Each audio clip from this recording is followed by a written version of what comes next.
Fala aí, bom, hoje eu vou falar da minha jornada de como é que eu saí de um cara do zero, sem emprego, fudido completamente, pro cargo de sênior e hoje tech lead no meu atual trabalho. Meu nome é José Luciano e esse é o Go Horse Brasil.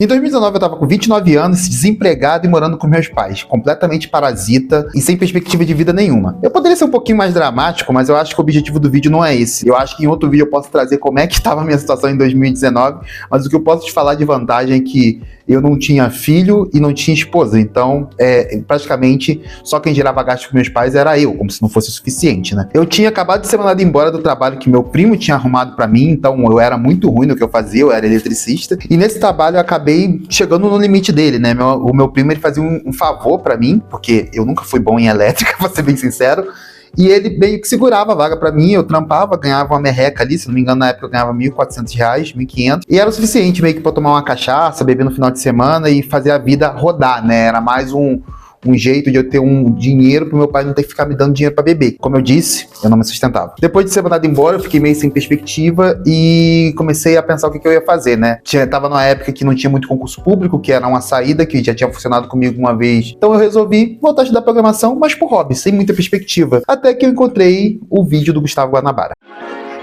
Olá, pequeno gafanhoto, tudo bem com você? Eles têm uma parceria com a Recode. Isso porque eles estão lançando junto com a gente um programa chamado Recode Pro, onde o intuito é selecionar 100 jovens do Rio e de São Paulo, 50 de cada cidade, para fazer um treinamento completo. Esse vídeo do Gustavo Guanabara, eu não vou falar que ele acendeu uma fagulha de esperança, mas tipo, o que é um peido pra quem tá cagado, né? Eu olhei e falei, cara, vou me inscrever, vai que dá em alguma coisa, né? Eu me inscrevi no projeto lá da Recode, fiz todos os desafios. Foi uma jornada bem interessante, eu gostaria de trazer isso futuramente, mas aqui eu quero trazer o que eu extraí dessa experiência. Quando apareceu uma oportunidade de eu arrumar um emprego que eu gostasse de fazer, e eu acho que o sentimento era muito esse, tá? Puta, eu vou trabalhar com tecnologia, que é uma coisa que eu gosto de fazer, eu sempre gostei, tá? Eu gostava de computadores antes mesmo de saber o que era computação, né? Eu gostava de desmontar computador, arrumar meu computador. Eu lembro que meu primeiro PC foi um Pentium 2, que eu herdei de um primo, e eu ficava arrumando ele com as peças que eu pegava de computadores de outros primos. Na minha família, a tecnologia nunca foi uma coisa muito legal para eles, por isso que para mim foi muito difícil, porque todo mundo era de construção civil, todo mundo sabia futuro na construção civil, e eu era um cara de programação, sendo que programação não era nem popular na época. Por isso, quando apareceu uma oportunidade de conseguir trabalhar com isso, eu abracei de cara. E na Recode, eu vou ser bem sincero, eu não aprendi praticamente nada de desenvolvimento. Inclusive, eu tinha faltas estratégicas, né, para conseguir, como o caminho até a Recode era muito longo pra mim, né? Eu morava em Itaguaí, a Recode era no centro do Rio e eu não tinha carro. Como disse, eu nem me sustentava, quem dirá ter carro. Essa viagem era muito cansativa e era muito difícil. Eu só fazia mesmo para não ser reprovado ou ser expulso do programa e acabar perdendo essa oportunidade. Então eu fazia faltas estratégicas para conseguir estudar em casa, né? Eu lembro que na época, foi mal aí, cara, do curso do foguete, mas na época sim, eu fiz um curso pirata. Felizmente eu não tinha dinheiro. Era o jeito que me sobrou de aprender, e a partir desse curso eu realmente aprendi a programar, né? Foi dessa forma que eu comecei a aprender programação e foi assim que eu fiz o projeto da Recode, né? Mais uma coisa incrível que a Recode fez por mim foi o network. A Recode, ela tinha uma coisa chamada que era Feira de Talentos, né? Você, no final desse projeto da Recode, você tinha que construir uma solução para um problema que eles deram e tinha que apresentar essa solução para empresas, né? E essas empresas, elas meio que sentavam ali e te perguntavam como é que você dividia sprint, o que você fez ali no código, como é que foi as coisas. Invertia a busca de valor, né? As empresas que estavam atrás de você e não você que estavam atrás da empresa. Isso, para mim, substitui qualquer tipo de ensinamento que eles poderiam me dar. Eu acho que na época também eles tinham um ótimo jeito de ensinar soft skill, mas eu não estava preparado para aprender na época. E acabou que o resultado foi eu entrar no Itaú como desenvolvedor júnior. Que, cara, para quem tá correndo atrás do mercado aí, agora sabe que isso é um puta pulo, velho. Eu saí do zero para ir para desenvolvedor júnior ganhando R$4.900. Cara, era muita grana. Na Recode eu fiz uma grande amizade, que foi o Roberto. O Roberto é um grande amigo meu até hoje. A gente trabalha ainda na mesma empresa e entrou junto no Itaú. Não entrou trabalhando junto, mas entrou junto.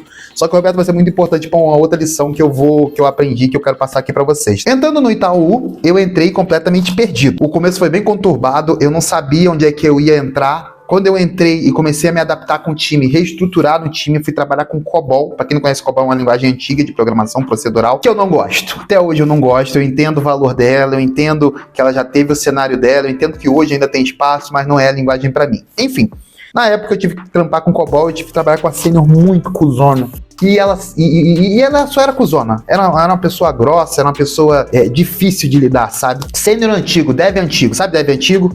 Era essa sênior. Não são todos os dev antigos que eram assim, mas ela era. Ela era o estereótipo do dev antigo. Ótimo com desenvolvimento, mas péssimo com pessoas. E eu comecei a trabalhar com essa pessoa e eu comecei a acreditar que eu era ruim. E sendo bem sincero, eu era ruim. Eu era júnior, cara. Eu tava com menos de 1 ano de desenvolvimento. Eu não sabia muito o que fazer. E junto com isso veio a síndrome do impostor, né? Eu todo dia fazia as coisas ali e não fazia bem, né? Eu tava me sentindo no meu trabalho de novo de eletricista e eu falei, puta, o que eu amava, que eu pensei que eu ia amar fazer, simplesmente não tá funcionando, não tá legal. Eu tava começando a ficar preocupado, que eu falei, cara, eu não tô performando, a galera não vai me manter aqui, eu vou ser mandado embora e vou voltar pro inferno que eu vivia. Com 1 ano e 4 meses, esse meu amigo Roberto, que eu disse anteriormente, ele tinha ido a pleno. Eu tava muito focado em desenvolvimento e o Beto, ele era muito focado em comunicação. O que eu assimilei na situação? Ele foi para um time com mais oportunidades que eu. Ele estava em consórcio e eu estava em empréstimos. E eu pensei, pô, aqui é uma panelinha do caralho, aqui ó, a linguagem é uma merda, eu não vou ter oportunidade de crescimento aqui. Eu lembro que na época começou a sair a situação com NFT, né? Então, tipo, eu comecei a investir em NFT, saiu jogos NFT, uma puta pirâmide, eu comecei a ganhar muito dinheiro. E eu tava pensando em sair do banco.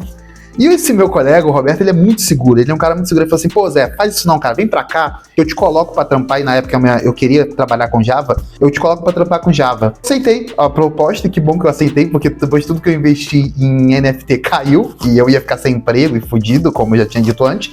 Nesse momento ele foi e me puxou pro time dele, porque ele, além de ir pra pleno, ele tava como tech lead, por causa que a comunicação dele conseguiu colocar ele nesse papel.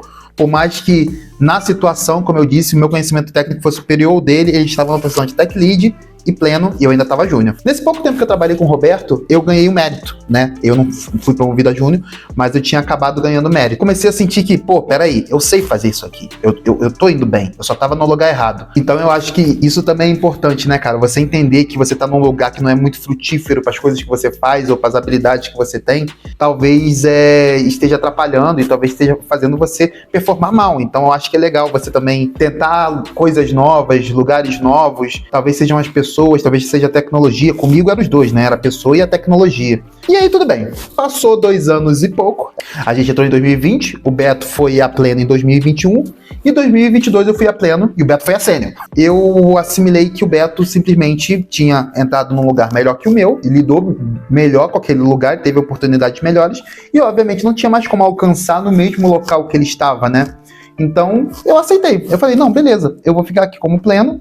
O Beto é sênior por mérito dele, e uma hora eu vou ser sênior também. E eu passei praticamente 1 ano aceitando isso, sem fazer coisas diferentes, e eu tinha aceitado a minha condição. Passei 1 ano parado, 1 ano sem meio que entregar além do que eu deveria entregar, né? A minha gestora chegou pra mim e falou, cara, se você não ligar pra sua carreira, ninguém vai ligar. E aí eu acordei e falei, puta que pariu, eu tô deixando minha carreira acabar. E eu resolvi lutar pela minha carreira de novo. E uma coisa aconteceu, o Beto saiu do banco, eu fiquei lá com aquele conhecimento que ele tinha, né? Eu e mais um dev, e ficava meio que na chave dele ali. Esse dev foi pra outro time. Então chegou naquela situação que, caramba, velho, eu vou aproveitar essa oportunidade. Apesar de ser numa situação ruim, que saiu o meu colega do banco, eu posso usar isso para poder conseguir ir atrás desse tempo perdido, né? Esse tempo que eu fiquei estagnado. E eu comecei a fazer por onde? Comecei a puxar as responsabilidades, correr atrás e fazer tudo que eu tinha que fazer. Nesse time novo, acabou que entrou um outro tech lead, eu fui fazer PDI com ele novamente, comecei a estudar, a estudar tecnologia. O meu PO na época chegou para mim e falou que eu tinha uma habilidade muito boa de comunicação,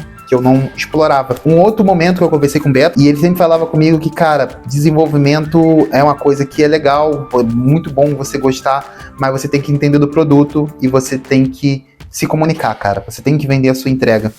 Eu finalmente digeri isso. Eu comecei a falar mais nas dailies, comecei a falar mais nas plannings, comecei a falar mais nas demos, comecei a puxar mais a responsabilidade, comecei a fazer mais alinhamento com as pessoas e entregar o que eu tinha. Então, quando eu fazia uma entrega, eu ia lá para os stakeholders. Ah, tá puxando o saco? Não, cara. O cara tá ali. Ele vai chegar uma hora que ele vai ter que tomar uma escolha de quem que ele vai promover. Se ele sabe o que você entregou, velho, nada mais do que justo. Você entregou, você tem que vender aquela entrega. Não é puxar saco. Fala, mano, ó, tô aqui, ó o que eu entreguei, olha o que isso tá gerando de valor. vender o que você faz é tão ou mais importante do que realmente fazer. É pra você deixar de fazer as coisas? Não, mas é pra você vender o que você faz. Se você só faz e não vende a sua entrega, você vai cair no esquecimento. Depois de aprender isso tudo, correr atrás, fazer entrega e vender minhas entregas, eu cheguei no momento crucial, né, que era a rodada de reconhecimento. E ela aconteceu e eu não fui reconhecido. E não teve feedback do motivo que eu não fui. E eu tive que fazer uma escolha. Continuar a esperar alguém me reconhecer ou simplesmente sair e procurar uma oportunidade em outro lugar. Eu comecei a fazer um bocado de entrevista e, cara, aqui vai outra dica, tá? Faça muitas entrevistas, por mais que você não esteja procurando emprego. E nem sempre a entrevista que você não passou é porque você não era capaz de assumir aquele cargo. Às vezes, simplesmente, você não performou bem na entrevista. Entrevistas são checklists. A pessoa vai te entrevistando, vai fazendo perguntas-chave, se você souber a resposta, é bem. Se você não souber a resposta, você não vai pra frente. E a única forma de se preparar para a entrevista é participando de entrevistas, porque acaba que os padrões se repetem. Claro que tem uma coisa mais um whiteboard, que eu já trouxe aqui no canal. Tem o Hacker Ranking, que é uma merda de entrevista, mas você também tem que se preparar. Eu fiz pelo menos umas 15 entrevistas. E ela que me preparou para essa entrevista em especial. Teve uma outra pergunta que eles fizeram, que eu falei, cara, realmente sobre isso eu não sei. Não tive oportunidade de estudar. E, obviamente, não dá pra você saber de tudo, mas você ter a consciência que o que era relevante você respondeu e aquilo dali era meio que uma cereja do bolo que eles queriam pegar, não tem problema, sabe? Eu acho que a ideia é você deixar claro que você sabe das coisas que eles estão esperando e o extra você pode adquirir com o tempo. Uma coisa que eu notei depois de entrar para essa nova empresa, às vezes a régua tá muito alta onde você tá. E não é que, não, eu sou competente, eu vou subir essa régua. Não, cara, isso aqui é a vida real. Foda-se a régua.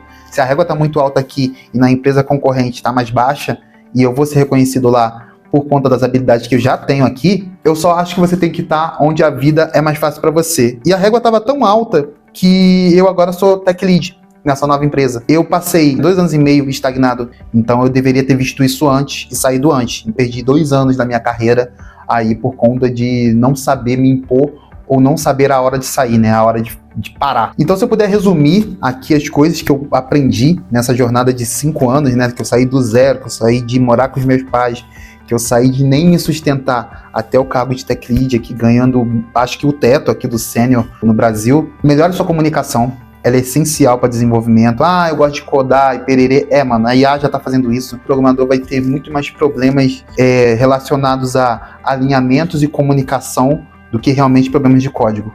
E eu não sinto mais que o programador vai ter problemas de código, porque a IA vai chegar num ponto que a base dela vai ser tão cirúrgica que você vai colocar o que você quer fazer na IA, qual o padrão que você quer usar, e ela vai construir aquilo com o mínimo de erros possíveis.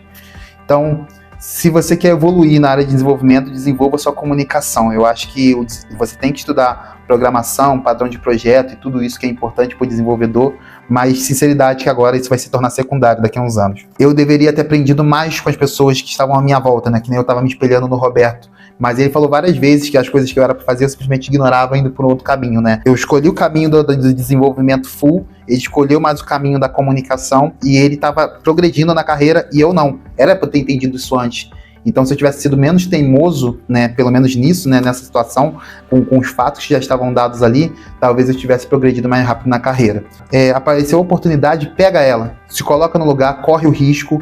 Deu errado, beleza, pelo menos você tentou e você entendeu que você não está preparado para aquilo ali naquele momento. Mas se você estiver preparado, você já vai dar um outro pulo na sua carreira, igual eu fiz na minha. Então eu acho que é isso, cara. Eu queria ir mais a fundo em coisas aqui que aconteceram, né, nessa minha jornada, mas eu acho que isso cabe outro vídeo, né? Senão vai ficar gigantesco. E a ideia realmente é dar dicas para vocês de como chegar onde eu cheguei e ir até mais longe. Eu acho que no mais é isso. Valeu e até a próxima.